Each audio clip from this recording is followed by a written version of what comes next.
All right, guys, Michael Cohen here with you on Sports Talk Nation. Glad you could join us here today. Let's recap what was the Jets' 31-12 loss to the New York Giants in the preseason. And yes, I have said in the past, and I said it as recently as last week, that sometimes in preseason you can't jump the gun too quickly because, again, it is preseason for a reason.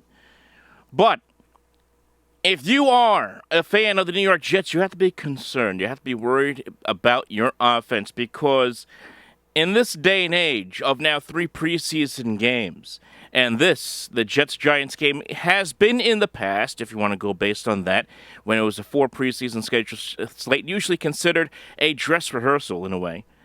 If this is what this passing offense is going to look like with Justin Fields and this New York Jet offense, the Jets have some concerns, they have some issues. I know it's preseason, but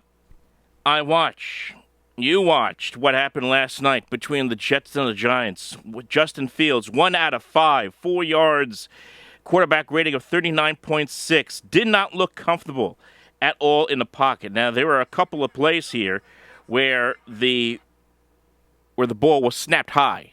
Okay, a couple of plays where the ball was snapped too high for him. And Fields had to make a play because of a bad snap just to get the football and then get rid of it. But he hurries to throw to Garrett Wilson and hits the ground. Then takes another shotgun pass and then hurries to Garrett Wilson, who's double covered. Some people say that was a pass interference, whatever. But the fact is, he did not look comfortable. His throws were inaccurate. And that coincides with what we saw during practice, where video was revealed of the Jets-Giants during practice, and Fields overthrowing and underthrowing receivers, some of whom were wide open, some of whom were in single coverage, and he has not looked good. I know that a lot of beat reporters have been doing stat keeping throughout the course of training camp. I know that even I kind of poo-pooed that a little bit last week, but the bottom line is, in practice at times, Justin Fields has struggled. We saw it last night that he struggled. Last week against the Green Bay Packers, they simplified the offense so that it was more of a run, pass short underneath, just to kind of establish something offensively. We haven't really seen him go deep at all offensively in preseason, and I don't expect we will, and we shouldn't, because that's what, teams usually like to hide what they want to do in a preseason. But yes, if you are a Jets fan, you should be concerned, because you have to sit there and you look even across the field at the New York Giants. They have a pretty obvious plan of what they want to do at the quarterback position. We know it's going to be Russell Wilson. He's going to start, and my goodness, the throw that he had. And I know that the Jets didn't have everybody playing defensively last night. There was no Sauce Gardner in the game. There was no Quentin Williams in the game. Jermaine Johnson just came off the PUP list. I totally get that. But an 80-yard bomb in broken coverage to Bo Collins, of all people, as Andre Sisco is chasing him down from behind. I mean, what a throw. Guy still has something left in that arm, right arm of his, does Russell Wilson. And I know he did throw the pick later, but looked pretty good, did Russell Wilson. And then in comes Jackson Dart, who plays very well. Granted, it's against second and third teamers, but for the second straight week where Jackson Dart impresses, 14 out of 16, 137 yards and a touchdown. And then Jameis Winston looks okay. And Tommy DeVito had one nice big throw, but then also threw a pick. Giants have 4 quarterbacks that are pretty good, and they're not going to keep them all. And you'll see where I'm going with this in a second. But we know what the Giant plan is, right? It's going to be Russell Wilson to start the year. And at some point this year, Jackson Dart is going to be the starting quarterback for the Giants. That's obvious. So at least 2 guys, Winston and DeVito, either A, one of them is going to stay with the Giants as a third-string / emergency quarterback, or B, one or both are going to get released. And that leads to the ones going with the Jets. I'm worried about the Jets' quarterback depth. I really do. If Justin Fields, let's say, gets hurt or continues to play poorly, and let's just say hypothetically Tyrod Taylor still is not ready to go, because he has been injured for the last couple of weeks here. The thought is he'll be ready by week 1 to be the backup for Justin Fields this season. I imagine he will be. But let's say he's not ready. What do you do? Has Adrian Martinez or Brady Cook, have they shown enough? I don't think they have. In preseason against, third and fourth string defenses, I don't think so. So what do? Do you look across the field at the Giants and say, hey, look, maybe we should kick the tires at the very least on a Jameis Winston or a Tommy DeVito if one or both should end up getting released or made available via trade? I think the Jets have to at least consider it. And obviously there was a story here. The Jets were bringing in a couple of quarterbacks. I think I saw, what was it here? Nathan Peterman? Oh, my goodness. What was that? Yeah, they did. They worked out a couple of quarterbacks. Yeah, they worked out Nathan Peterman and C.J. Beathard just this past week. So there is some concern, and they have concern about their quarterback depth right now due to the Jets. So that's why I'm saying, certainly, both DeVito and Winston are much better than Nathan Peterman or C.J. Beathard. Absolutely true. I would take either one of those guys over those two. Okay? So that's why I'm saying, if this concern is true with Tyrod Taylor, maybe he's ready, maybe he's not to be the backup. And if we're seeing that Justin Fields continues to struggle as a starting quarterback of this team, and the expectations that he's going to be the guy for this year at the very least, you have to look elsewhere. You have to, especially if what we're seeing in training camp and what you saw last night is any indication of what we may see during the season. It's a concern. The Jets are going to be a run-heavy offense this year. That's no surprise to anybody. Obviously, Braylon Allen, Breece Hall put up good numbers together. They combined for 60 yards rushing on 14 carries.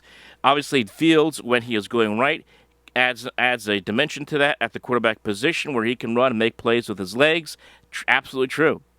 But it also is concerned because, yes, while Fields has shown in the past, at times, with both Pittsburgh and Chicago, that he can throw the ball, and we know he can, he has a good arm, it is inconsistent enough.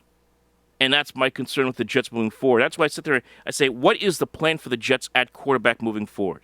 We know what the plan is long term, that this is a rebuilding year in a way. Okay, that this is a team that you have Glenn and Moogie trying to see what pieces work, what pieces don't work, moving forward towards 2026. But if this is what you're getting out of the quarterback position, doesn't that hurt your evaluation? Doesn't that stunt your evaluation just a little bit? I think it does. So that's why I think if you're the Jets, you have to be concerned. Okay, I'm not going to say full-on panic mode, but certainly be concerned. And look, I know it's the last preseason game coming up against Philadelphia. If I'm the Jets, I got to see more from this offense in that game. And I know there's always the risk of injury. You don't want to let guys play too long. If something happens, you're in bigger trouble than you are. I get that. But all we have seen from the Jets in the starting offense is 3 drives, and that's it. And Garrett Wilson and Justin Fields haven't had a catch.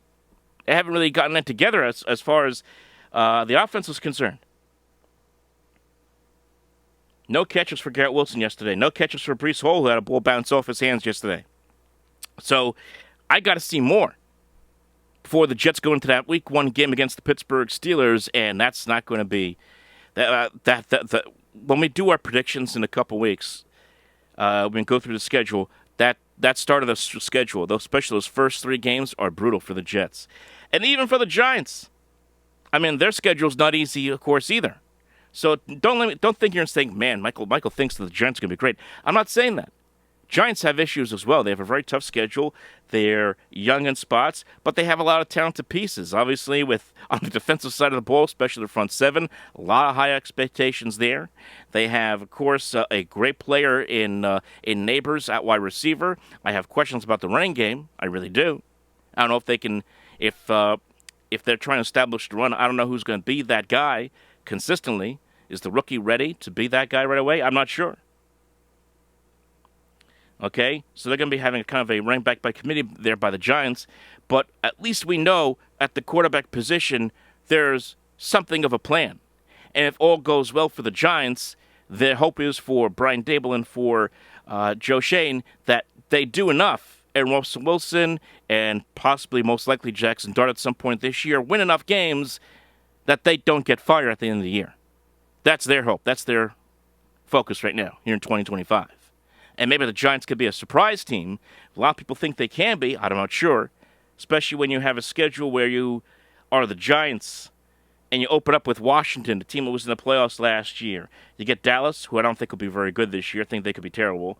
The Chiefs, the Chargers, both of them are going to be very good. Saints are terrible. Eagles and Broncos in a 3-week stretch.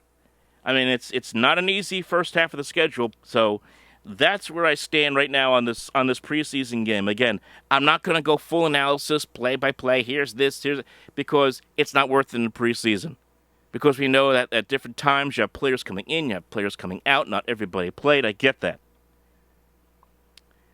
But what we saw in this game yesterday, if you're a Giants fan, you got to feel encouraged by what you saw from Jackson Dart. He continues to make progress and makes it very obvious that at some point this year, when the Giants to the point will hit a low with Russell Wilson and they're not winning games, and with that schedule, there's a good chance that they won't win games early, that you're going to see Jackson Dart at some point this year. The question is how soon that will happen.